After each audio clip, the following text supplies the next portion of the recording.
Então, para pegar o segundo tempo da aula aí, desculpa pelas idas e vindas do primeiro tempo. Bom, e a gente concluiu, então, que a gente pode chegar às equações de Maxwell a partir do princípio lagrangiano, né, propondo do lagrangiano a menos de uma constante, que eu chamei de beta, ele assume a forma E2 menos C2 V2. Agora, ponto importante. Nós aqui não havíamos incluído os termos, né, de fonte. Então, se a gente lembrar da equação de Maxwell, né, as equações de Maxwell, ela tem essa forma de divergência de E igual a ρ sobre ε0. Então, quando nós derivamos a equação do E, como é que a equação do E saiu? Ela saiu do princípio variacional em relação ao φ. O variável em relação ao φ. E ganhava essa equação aqui. Por dentro dava para nós, né, divergência menos gradiente de φ menos dA dt igual a zero. A equação de Maxwell estava. Agora a equação está dando ρ sobre ε0. Então, como a partir do φ, né, eu tirei esse termo aqui, ele tem que ser gerado também a partir do φ. Então significa que esse termo, para aparecer, né, estava assim. Então, isso aqui, né, esse termo aqui, esses dois termos aqui me deram isso. Para aparecer esse termo aqui tem que aparecer quando eu fizer uma variação em relação a φ. E esse termo aqui não tem derivada, não tem nada. Então esse termo deve estar vindo de alguma coisa do tipo ρφ. Se eu fizer uma variação em relação a φ, isso aqui vai ficar ρ delta φ. E aí esse delta φ daqui vai se juntar ao delta φ que deu isso. Então a gente já sabe que se eu quiser introduzir a carga corrente, a densidade de carga eletromagnética, eu vou colocar aqui um termo que vai ser do tipo ρ vezes φ. Quando eu fizer um delta φ, eu ganho ρ sobre ε0. Então eu vou fazer o seguinte, a gente coloca aqui, como eu não ajustei, como eu mexi com constantes, dividi equações por constante, porque elas eram homogêneas, eu sugiro a quem quiser fazer o exercício, faça esse exercício.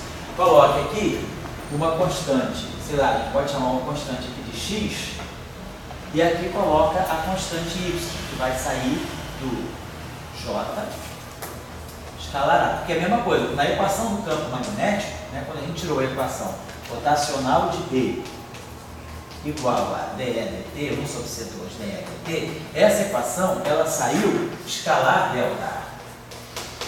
Essa equação aqui, a gente leu essa equação de Euler-Lagrange, isso aqui igual a zero.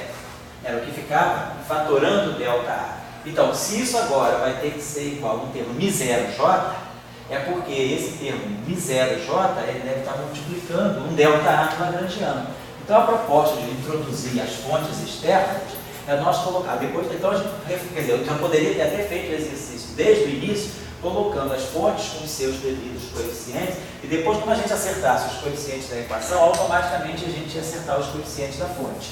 Mas, de qualquer maneira, eu vou deixar aqui. Então, os termos de fonte vão ter uma constante aqui, vamos chamar essa constante aqui, até para evitar a confusão, vamos chamar essa constante aqui de alfa til, e vamos chamar essa constante aqui de beta til.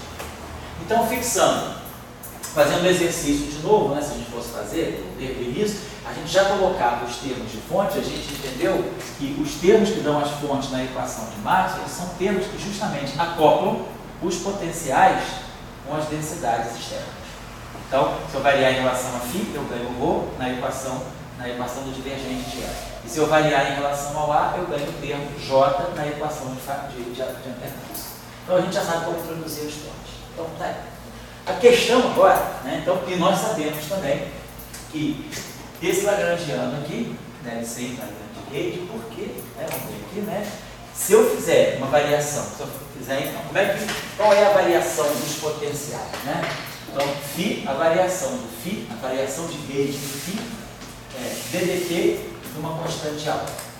A variação de Rade do A é menos o gradiente de φ, menos o gradiente alta. Então, se nós fizermos uma variação em relação a φ e uma variação em relação a A, nós já sabemos, o E e o D não mudam. Mas esse termo aqui, ele mudaria. O termo ele daria alfa chapéu, alfa til.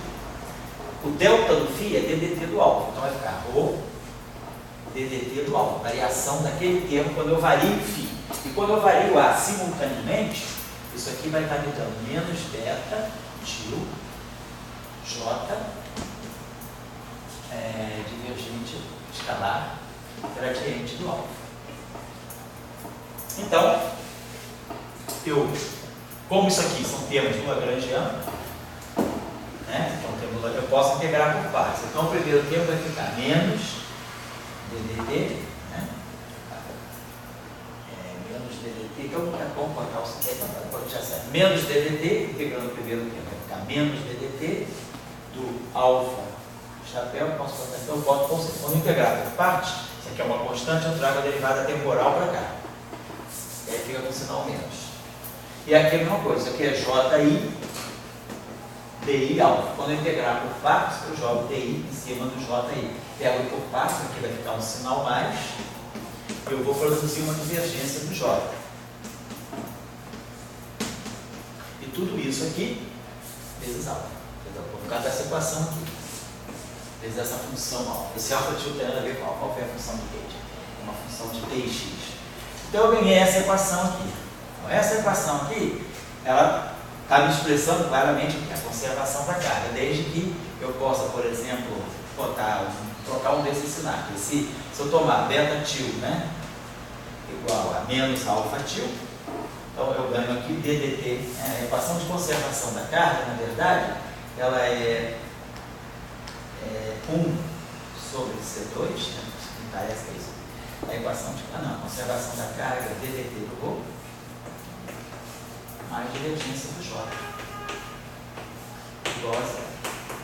Isso aqui me dá a conservação da carga elétrica. Então, essa equação vai ser invariante de Gauge, esse Lagrangiano vai ser invariante de Gauge se essa equação aqui for válida. Então, eu acerto ou alfa til é menos beta til, o que é importante é fatorar. Vamos dizer, o alfa til é menos beta til, eu boto esse beta til aqui fora, e aí eu tenho justamente a equação que me dá a conservação da carga elétrica.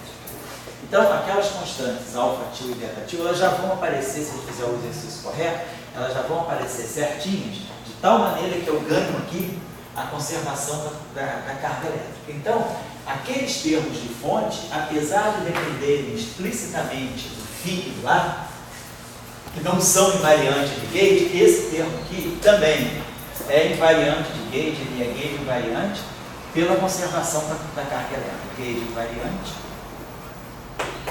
mediante, vou usar, Gauge invariante é pela conservação da carga. Se eu me puser invariância de Gauge, eu ganho a conservação da carga. Se eu puser conservação da carga, automaticamente é invariante de Gauge. Então, há uma ligação entre esses termos, a invariância de Gauge desses termos aqui e a conservação da carga. Tá legal? Então, a gente já tem uma ideia do que seja a interação entre o campo eletromagnético e as fontes externas. Nas equações de Maxwell, as fontes externas elas ficam obscurecidas. A gente não sabe qual é a microscopia dela. Eu sei que eu tenho uma densidade de carga e tenho uma densidade de corrente, e essa densidade de carga e corrente satisfaz uma equação de continuidade, que expressa a conservação da carga elétrica. Mas a pergunta, eu tenho uma descrição mais fundamental do que seja o ρ? Ou uma descrição mais fundamental do que seja o J? O que eu sei? ρ é uma distribuição de carga. J é uma distribuição de corrente. Elas estão ligadas pela conservação da carga. Então, isso aqui é matéria. Isso aqui é matéria encarregada. Então, ρ e J, eles estão descrevendo, né, a matéria carregada.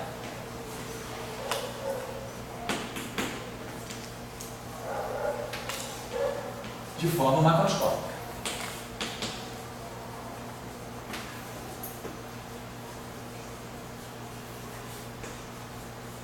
Agora, nós já conhecemos os campos clássicos. A gente poderia pensar, será que nós conseguimos dar uma descrição para essa matéria aí, em termos de campos? Então, vamos pensar. No eletromagnetismo usual, as cargas são elétrons, são cargas de spin meio. As correntes são correntes eletrônicas, são correntes de spin meio. Claro que na natureza nós não temos só a partícula carregada pode ter spin 0, pode ter spin 1, mas o eletromagnetismo de Maxwell, esse eletrodinâmico de Maxwell que nós fazemos, ela já está levando em conta que aquele material que está dando aquela corrente e que aquela carga é um material de natureza espinorial, tem spin meio. Se a matéria fundamental que dá a corrente elétrica, né, a matéria da eletrônica, fosse spin 1, as equações de Maxwell seriam um pouquinho diferentes. Então, vamos adotar esse ponto de vista. A matéria fundamental é a matéria de spin meio, é a matéria fermiônica. Então, a matéria carregada, então, para mim, Rho e J, eles vão ser descritos mais microscopicamente por campos, né, que vão representar objetos, partículas de spin meio. Então, para nós, a matéria fundamental, vamos adotar esse ponto de vista. A matéria fundamental é fermiônica. Nós ainda estamos numa descrição não relativista, estamos falando ainda de equação de Dirac. Então, para nós, essa matéria fundamental fermiônica vai ser descrita por objetos que têm um spin meio, segundo o grupo de rotações, né? que são os espinores de SO3.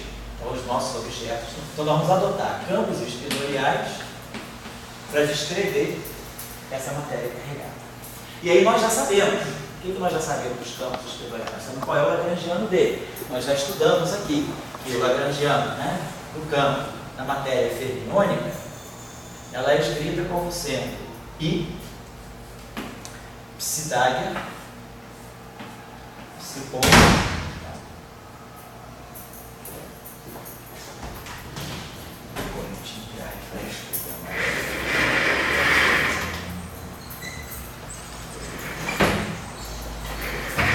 e aqui nós temos o termo que dá, então, o lagrangiano que nós usamos para descrever a matéria fermiônica, os campos fermiônicos são esse aqui.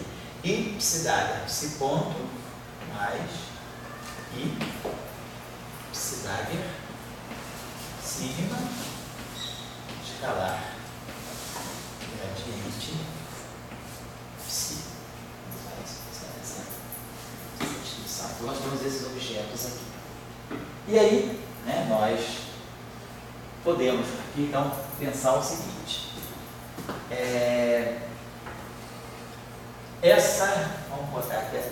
Vamos tirar a equação de campo aqui. Então, nós vamos variar isso aqui em relação à psi-Dagger.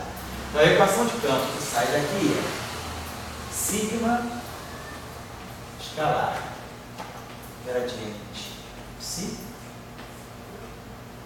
igual a menos psi ponto. Vou colocar assim. Tá? Então, se eu fizer uma variação aqui, ou se eu fizer a variação em relação à psi-Dagger, eu vario isso aqui, vai ficar psi ponto mais sigma escalar gradiente psi. Aqui só tem uma questãozinha, é uma questão de, vamos pensar aqui na dimensão, porque psi. Então, psi tem a mesma dimensão. Aqui, esse objeto aqui, então, em relação a esse termo aqui é DDT. E esse termo aqui é DDX. Então, a diferença entre esse termo e esse termo aqui é que aqui tem uma derivada em relação a 1 sobre tempo e esse aqui é 1 sobre x. Então, eu tenho que uniformizar a dimensão dessa equação aqui. Então, como aqui eu tenho uma dimensão de 1 sobre tempo e aqui eu tenho uma dimensão de 1 sobre x, por exemplo, aqui pode estar me faltando um parâmetro de 1 sobre velocidade. Vamos dar só uma olhadinha nessa equação. Vamos dizer que aqui eu tenha, vou botar o seguinte, para a gente acertar esses coeficientes aqui. Vamos dizer que aqui eu tenha um alfa e aqui eu tenha um beta. Vamos fazer isso aqui. E vamos tirar a equação de campo que sai daqui. A equação de campo que está saindo daqui, então, é beta, sigma escalar gradiente psi, igual a menos alfa. Psi ponto. O que eu estou fazendo? Estou variando em relação ao psi-Dagger e vario em relação ao psi-Dagger. Se eu variar em relação ao psi, eu vou ganhar uma equação semelhante. Se eu variar em relação ao psi, eu vou ganhar um conjugado hermitiano dessa equação. Eu vou ganhar beta gradiente de φ Dagger escalar sigma igual a menos alfa φ ponto. Tá, eu vou ganhar essa equação aqui está em forma de vetor coluna, essa equação aqui vai estar em forma de vetor linha. Então, se eu variar em relação a psi ou psi-Dagger, no fundo, eu ganho a mesma equação, só que eu me intero para deitar. Tá? O meu conjugado hermitiano da outra. Então, por isso que eu vou variar só em relação à apsidáquia. Essa equação aqui já me dá conta da outra também. É só tirar o conjugado hermitiano da outra. É isso que eu estou dizendo. Então, agora vamos olhar essa equação aqui. Se eu aplicar esse objeto aqui, então vamos dizer que eu faço isso aqui. Eu tenho beta, eu tenho isso aqui. Beta. Vamos aplicar a essa equação esse operador aqui. Vou fazer o seguinte: vai ficar beta, sigma, escalar gradiente, aplicado a sigma, escalar gradiente, psi, igual a menos alfa, ddt, sigma, escalar gradiente, psi. Só coloquei aqui. Eu joguei um sigma escalar, isso aqui é ddt de sigma escalar gradiente. Então eu botei ddt de sigma escalar gradiente é a mesma coisa que sigma escalar gradiente do ddt. Só comutei isso aqui com ddt, não tem um problema. Então, esse objeto aqui nós já sabemos, né, lá das nossas aulinhas de cálculo básico. DI, sigma J, dj. Então, isso aqui é sigma I, sigma J, DI, dj. Como DI e dj é simétrico, isso aqui eu tenho que simetrizar. Então, nada me impede de escrever. Eu posso escrever isso aqui exatamente como sendo meio de sigma I, sigma J, mais sigma J, sigma I, DI, dj. Porque isso aqui é simétrico em J. Eu posso simetrizar aqui. Mas a gente sabe pelas regras, né, lá no nosso álgebra de Clifford das matrizes sigma, sigma I, sigma J, mais sigma J, sigma I é 2 delta de J. Então 2 cancela 2 aqui produz um Laplaciano. Então sigma escalar gradiente é a mesma coisa que Laplaciano do psi. Agora, quem é sigma escalar gradiente? Está aqui, ó, sigma escalar gradiente, pela equação acima, é menos alfa sobre beta. Então, esse carinha que é o sigma escalar gradiente é menos alfa sobre beta psi ponto. Então, ele vai produzir o menos alfa junto com esse menos alfa. Vai ficar, então, o alfa 2 sobre beta. Então, ficou, ó, sigma escalar gradiente é menos alfa sobre beta psi ponto. Então, vai ficar esse menos alfa com esse menos alfa junta, alfa 2, beta, e vai produzir aqui um DDT, vai ser um psi 2 pontos. Então, vai aparecer aqui um D2, DT2, do psi. Então essa equação está dando uma equação típica de equação de onda. Ela está me dando alfa 2. Vamos dividir toda essa equação aqui por beta.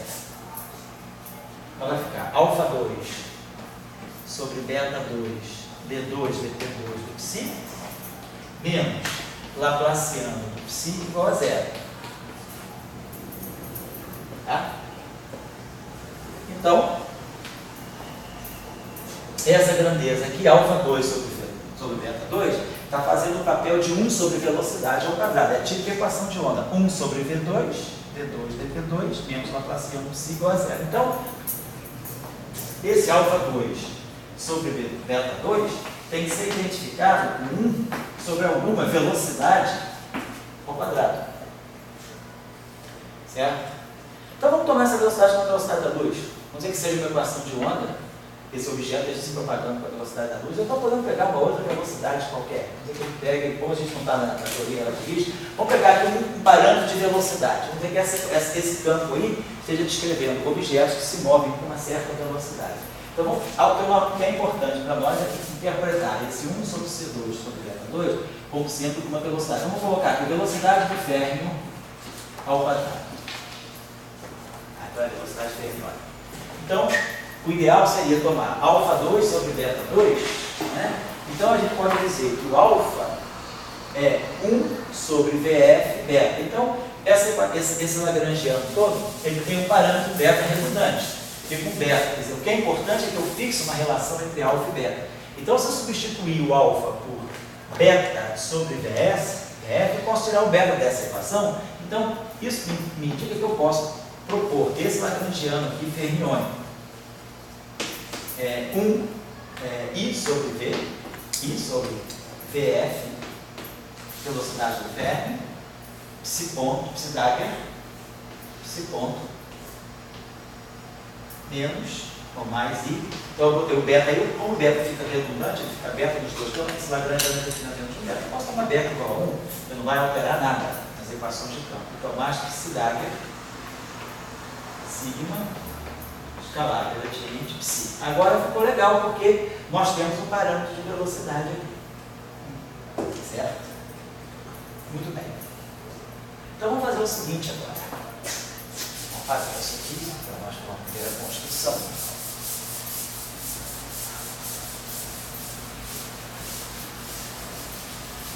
Vamos escrever essa equação de campo aqui. Agora a partir daqui. Então, variando em relação à velocidade, então nós vamos ter o seguinte. Sigma, vamos ter lá, 1 sobre VF, 1 sobre velocidade do férmion, DDT do psi,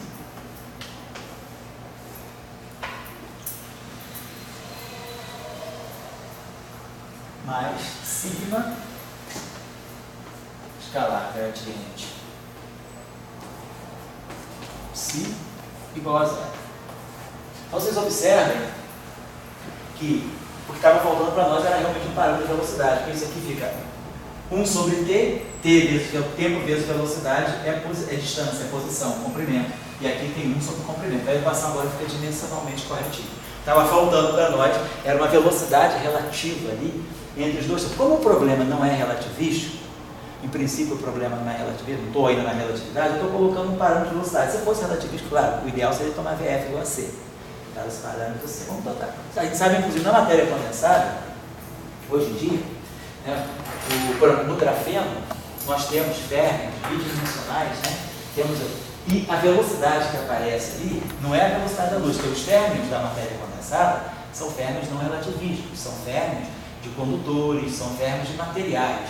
Os férmions dos materiais, os elétrons, né, dos materiais, esses elétrons de condução, eles têm velocidade típica na faixa de C sobre 300, é uma velocidade não relativística. E essa velocidade, nesses problemas, tudo se aparece como se fosse um problema relativístico, onde a velocidade da luz é substituída pela chamada velocidade de Fermi, que é a velocidade dos elétrons que estão na superfície de Fermi. Então, vamos trabalhar com essa velocidade VF, ela faz o papel da velocidade da luz na matéria condensada. Então, vamos supor que aqui nós temos um problema não relativístico, certo? Bom, então, nós temos essa equação. Vamos escrever o conjugado complexo dessa equação.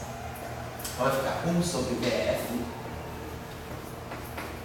DDT do psi-dagger mais as matrizes sigma são hermitianas, mais psi-dagger, mais o gradiente do psi-dagger da escalar psi. Que significa, claro, que essa matriz, cada matriz aqui pega essa derivada aqui. Só que o férmion está aqui, tá? O gradiente do psi-dagger é um deitado e esse aqui é o sigma matriz. Tá? É a mesma leitura que a gente faz aqui. Tá? Então, estamos aqui. Igual assim. Vamos multiplicar essa equação aqui por psi-dagger. Então, vou pegar essa equação aqui, vou multiplicar por psi-dagger. E vou pegar essa equação aqui, vou multiplicar, então, para multiplicar por psi-dagger tem que ser esquerda. Porque esse aqui é um espinor em pé, então esse aqui tem que ser um espinor deitado. Esse aqui é um espinor deitado, então eu multiplico por um espinor em pé. Então, vamos ver. Então, essa equação aqui, vamos dizer que eu somo essas duas equações. Então, essa equação aqui vai ficar 1 sobre VF, psi-dagger DDT do psi, mais 1 sobre VF, DDT do psi-dagger psi. Então, quando eu somar essas duas equações, o primeiro termo vai ficar 1 sobre VF DDT do psi-dagger psi. E quando eu jogar o segundo termo, ele vai ficar, né, psi-dagger, né? Então nós vamos ter o seguinte, vamos ter aqui mais a divergência do psi-dagger sigma psi igual a zero. Então, se eu somar essas duas equações, aquele segundo termo lá fica exatamente, ó, gradiente do psi-dagger, escalar sigma psi, mais psi-dagger sigma escalar gradiente psi. Quer dizer, essa derivada, né? Ela uma hora pega esse termo, gerando esse pedaço aqui, e a outra hora ela pega esse psi, gerando essa equação aqui. Então, nós ganhamos uma equação, ó, típica de uma equação de conservação. Então, se esse campo psi satisfaz a equação satisfaz o lagrangiano, né? Se esse campo se satisfaz a essas equações de campo advindas desse lagrangiano, isso aqui seria uma versão uma versão não relativística da equação de Dirac, do lagrangiano de Dirac. É a versão não relativística, o grupo de invariância é SO3, não é o grupo de Lorentz. Essa aqui é a versão SO3 da equação de Dirac. Eu tenho que aquele objeto lá, essa grandeza aqui, é conservada, ou seja, como deixa eu pegar isso aqui, né? Eu tenho uma equação de conservação, né, como se eu tivesse isso aqui, ó. Essa grandeza aqui, 1 sobre VF, psidagger psi, faz o papel de uma densidade, e essa grandeza aqui, psidagger sigma psi, faz o papel da densidade de corrente. Então eu teria uma equação de conservação. Se eu fizer essa associação, eu tenho essa equação de conservação. Então a gente vê o seguinte, a gente vê que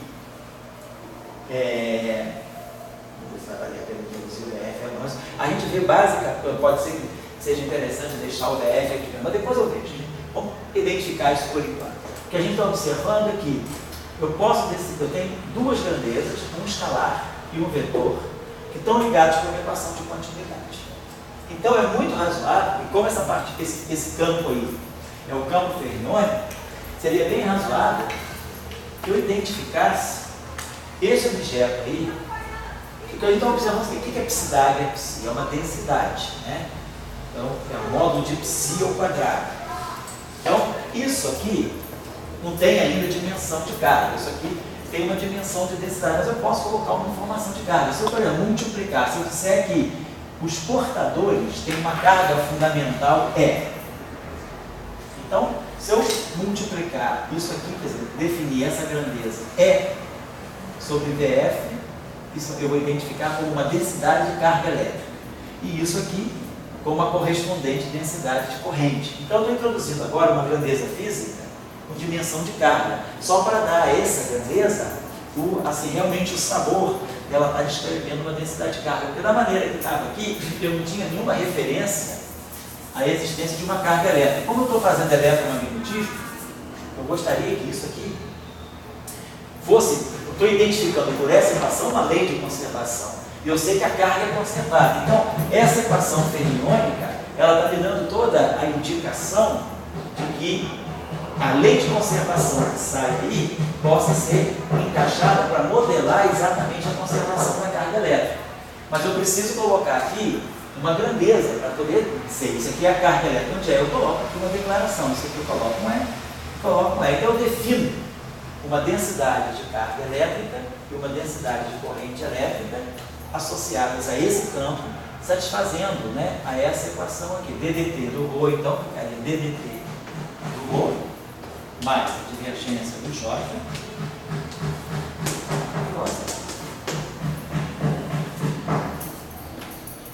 certo? Então, isso é o que eu estou propondo para poder microscopicamente descrever o que deve ser a carga e a corrente que aparecem na equação de Maxwell. Está claro o conceito? A gente está fazendo uma modelagem física para isso. Então, eu já começo a ver que aquele ρ da equação de Maxwell, quando eu colocar o lado direito da equação de Maxwell, microscopicamente, isso pode ser uma densidade de cargas associada a partículas descritas por um campo fermiônico. Sim. Isso aqui faz o papel da densidade de carga. E lá na equação de Ampère-Maxwell, né, aqui tem o μ0 J, o meu J vai ser a corrente associada a essa densidade de carga. Então, isso é a proposta que nós estamos fazendo para começar a dar um significado mais elementar para aquilo que são o ρ e o J do lado direito das equações de Maxwell. Quer dizer, as equações de Maxwell não declaram nada sobre ρ e J. Mas a gente sabe da fenomenologia, que é uma carga consertada. Então nós vamos tentar fazer uma modelagem para isso aí. Muito bem.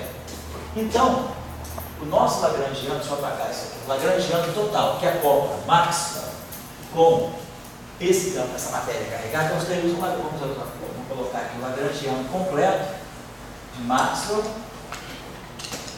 mais, botar F do fermiônico, Enrico Fermi, sei lá, poderia botar D de Dirac, tanto faz, né? Mas como o negócio ainda não é relativista, a descrição ainda não é relativista, eu preferi deixar o Dirac para quando o Fermi for relativista. Vamos deixar Fermi, porque essa velocidade seria a velocidade dos objetos que estão na superfície de Fermi. Então vamos colocar máximo mais Fermi. Então, aí passando por máximo, a gente sabe, a gente tem um parâmetro, a gente deixou em aberto, beta, mas basicamente é aquele parâmetro beta, que não faz diferença. Vamos chamar até de alfa para não ficar carregando beta. Então, mas o que era importante é que máximo aparecia assim, é 2 menos C2D2. Aí agora nós temos o Lagrangiano Fermi, que é esse aqui. Não vou nem escrever de novo, tá? Mas o Lagrangiano Fermi, é esse aqui. Agora os termos de acoplamento. O que é importante é que aparece aqui termo de acoplamento do ρ com φ. Então vai aparecer esse termo aqui. E sobre VF Dagger, psi, φ. Que vai aparecer o termo. Aí a gente tinha visto que o termo relativo a gente tem que ter um sinal menos, me parece, né? Aí quando a gente postou a lei da corrente, a gente colocou, botava um alfa til, ρ, φ e um beta til, JA. Mas o alfa til e o beta til, né, tinha uma relação alfa menos, alfa sobre beta menos, uma coisa assim. Então tem um sinal relativo aqui. Então eu vou colocar aqui menos psi Dagger, sigma, psi, escalar. Então isso aqui é o que me dá a interação do acoplamento do potencial elétrico com a densidade de carga e o acoplamento do potencial magnético com a densidade de corrente.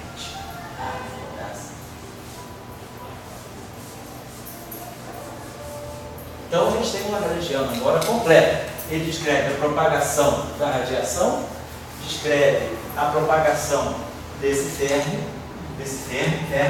e descreve agora o acoplamento matéria, eletromagnetismo, matéria, eletromagnetismo. Então, se eu quiser ler as equações de Maxwell, eu já saio do lado direito, eu sei quem é o ρ e sei quem é o J. Muito bem. Então, para efeito de simetria de gauge, nós já sabemos isso aqui invariante de gauge. Vamos escrever agora, então, só para a gente ter aqui esse Lagrangiano de novo. Vamos escrever esse terminho aqui, só para a gente ter claro quem é esse termo aqui.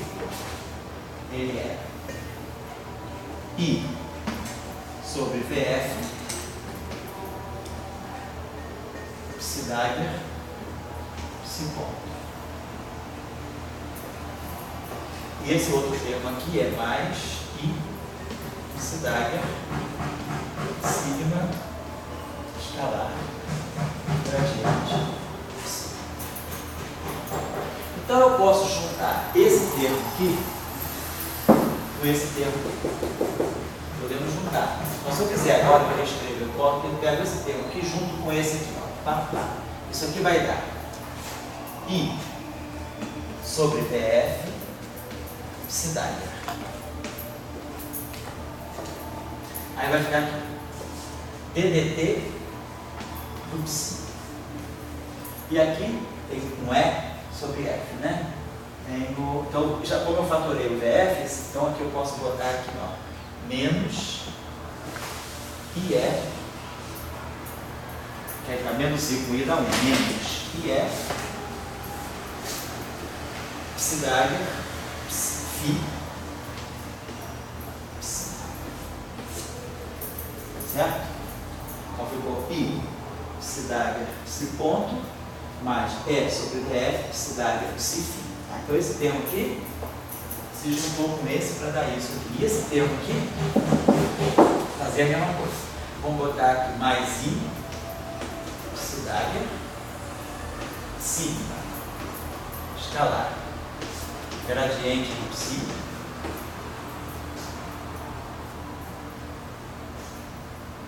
e aqui mais I, E,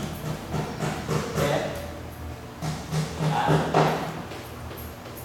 psi.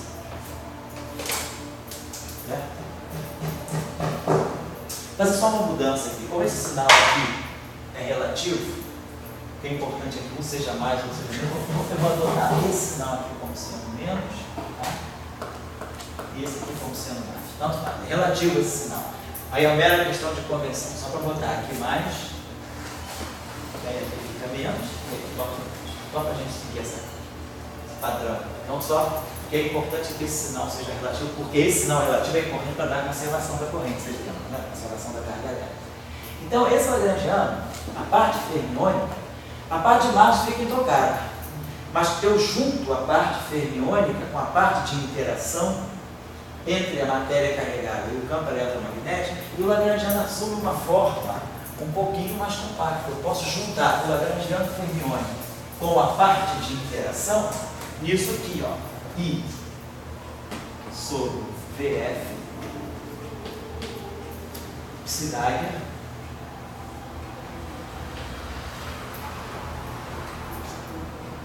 DDT mais I L Psi mais I Psidagger sigma escalar gradiente menos I é A Psi. Certo?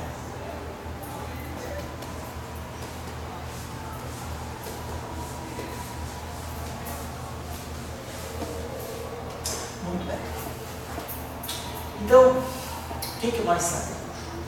Nós sabemos que esse lagrangiano ele deve ser invariante de gauge. Que ele seja invariante de gauge. Aqui ele já é. Agora, eu faço uma transformação de gauge em cima do fio do arco. Então, eu quero ver, será que eu posso também fazer uma transformação de gauge em cima do psi? De tal maneira que ao psi se transforma, o φ se transforma e eu tenho esse lagrangiano invariante de gauge. Então, a pergunta que nós nos colocamos agora é essa. Sabendo a transformação de gauge do φ, então eu sei que φ' é φ mais a derivada temporal de uma função alfa de 3x. E o A se transforma desse modo. Na linha é o A menos o gradiente de uma função alfa de 3x. Então eu sei como a transformação de gauge atua nos fios. A minha pergunta é, será que esse mesmo alfa eu posso trazer para se transformar aqui em cima do psi? Não é essa isso que a gente queria se colocar. Então vamos ver aqui o seguinte. Imaginar que essa transformação aqui pode atuar nesse objeto. Agora observem aqui a seguinte coisa.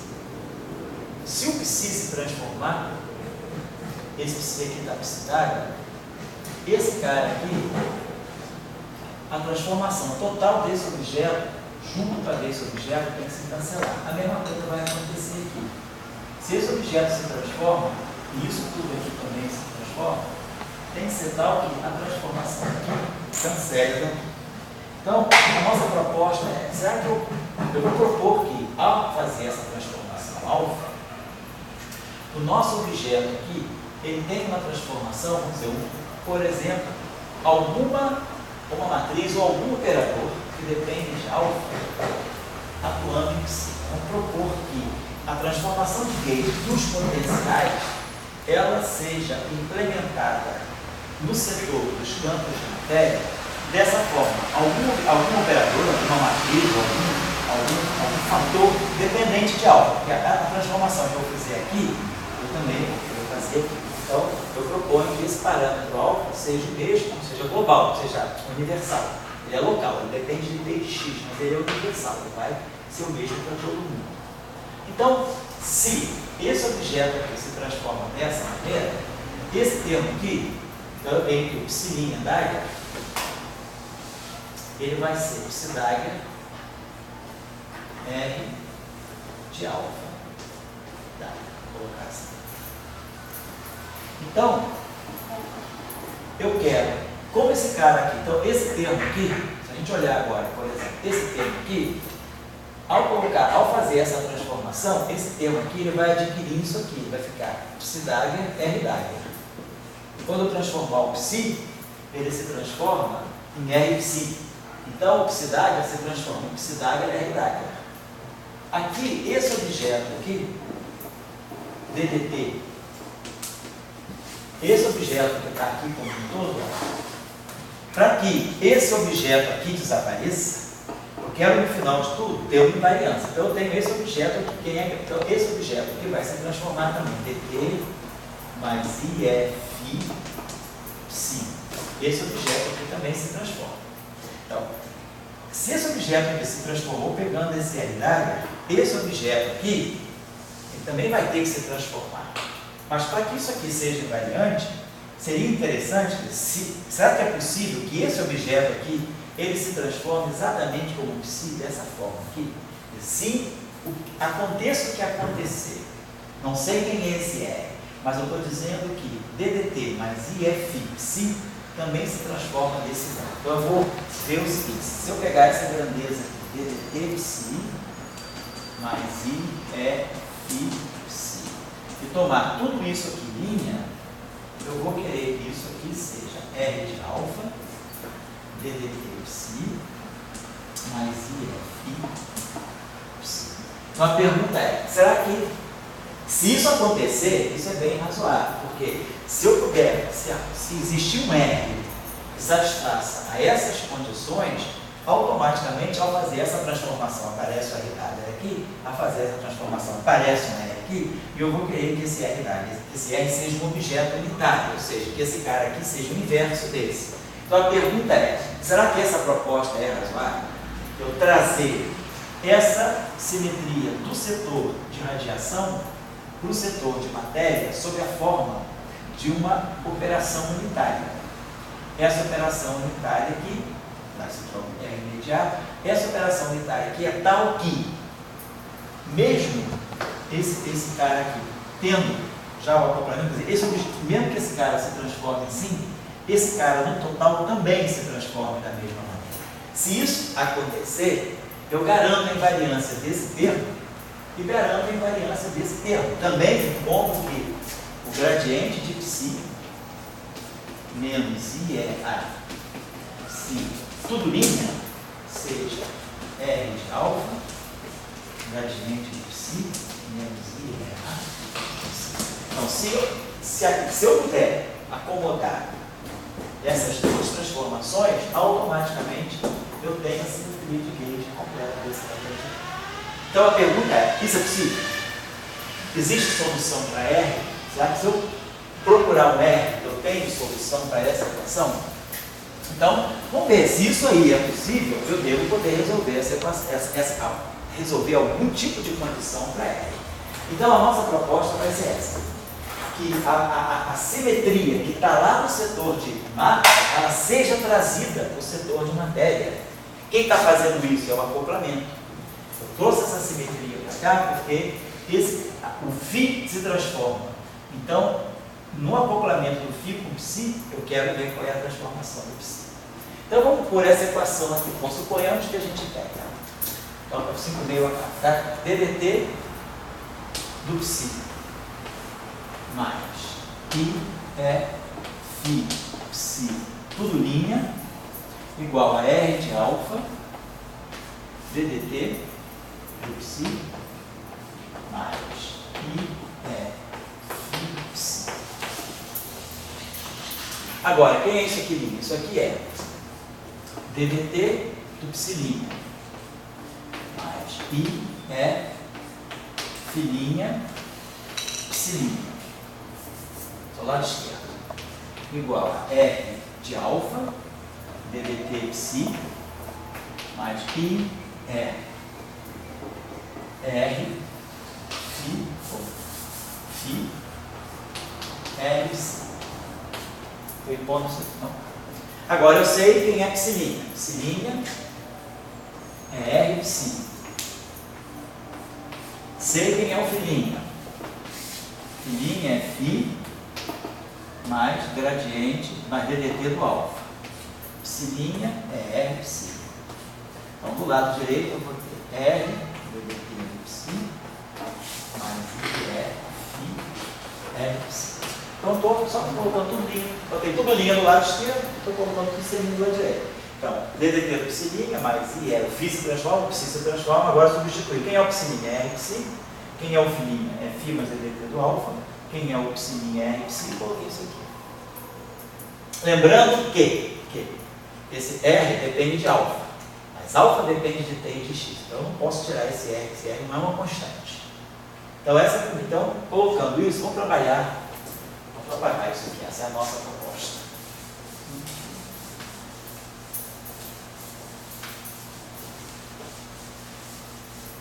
Então, a nossa proposta é DDT do R, então vai ficar DDT de R vezes psi mais R DDT do psi. Primeiro termo.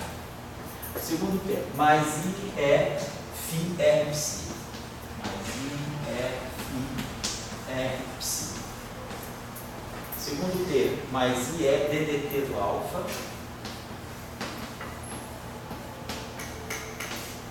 R psi. Igual lado direito. R DDT do psi.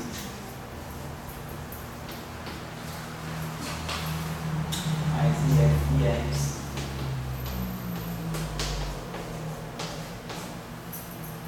Tá bom. Então esse termo aqui cancela esse termo.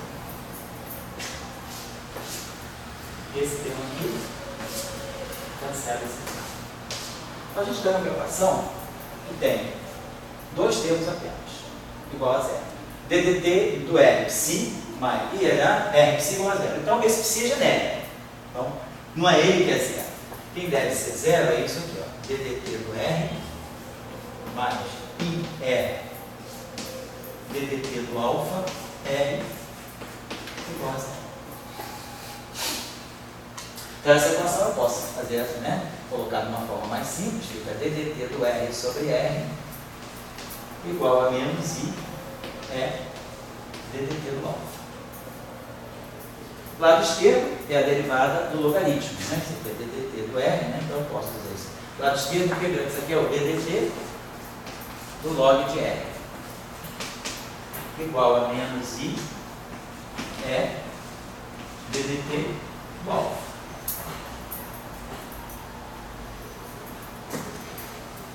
Então, eu tenho que o log de R, né, é uma constante, quer dizer, o log de R seria menos I alfa mais uma constante. Então, a solução disso aqui, quer dizer, uma solução imediata é R igual a, se você quiser, logaritmo de R é proporcional a alfa, então R é proporcional ao exponencial. O exponencial de menos I é alfa. Só isso. A solução sai isso aqui. Derivada disso aqui é igual a isso aqui mais uma constante. Então, exponencial do logaritmo é o R, exponencial disso aqui é exponencial vezes uma constante aqui. Eu posso ter o direito de colocar uma constante aqui que eu fixo igual a 1. Basicamente, eu estou tomando isso aqui. Ficaria exponencial de C menos I real. Então, isso aqui é exponencial de C vezes exponencial de menos I real. Posso tomar C igual a zero. Fica essa exponencial. Então, tem uma solução tranquila aí, que é R igual a fase. Então, eu posso trazer a simetria, eu posso trazer a simetria de Gauge, do eletromagnetismo, eu trago do psi. Então, eu posso dizer o seguinte: psi', quando φ e o A sofrem aquela transformação, o psi simultaneamente sofre essa transformação. E menos I é alfa de Tx, psi, esse parâmetro aqui depende de T de x. Claro que se vocês repetirem o mesmo exercício agora para a derivada do gradiente para a parte espacial, o gradiente vai sair a mesma solução. Vocês podem checar isso aí. Impondo aquela equação para o gradiente, não vai mudar nada. Então, a gente vai ter menos I, vai ser a mesma coisa. Então, a gente descobre que a transformação de simetria que descreve a conservação da carga no eletromagnetismo, lá no setor eletromagnético, que é a transformação de simetria, para a gente ter invariância do Lagrangiano de massa, vocês se lembram aqui, né? Quando a gente acoplava com as pontas externas, era importante ter a conservação da corrente. Com aquela simetria de Gauge, né? do setor da radiação, que é o fio a se transformarem, né, segundo aquelas derivadas, aqui no setor de matéria, ela chega segundo a transformação de fase. Todos nós já sabemos que essa transformação aqui é uma transformação comum, né? Uma simetria de gauge que a gente vê no setor de matéria é a simetria comum. Então, isso fica claro para mim que se eu quiser descrever a carga elétrica, né, o ideal é adotar aqui a transformação de simetria que está por trás da conservação da carga elétrica, é a simetria de fase. E aí, pelo teorema de Nether, na vez a gente fez o teorema de Nether, eu te trago na frente. A gente agora pode checar de novo pelo teorema de Nether. Nós já sabíamos que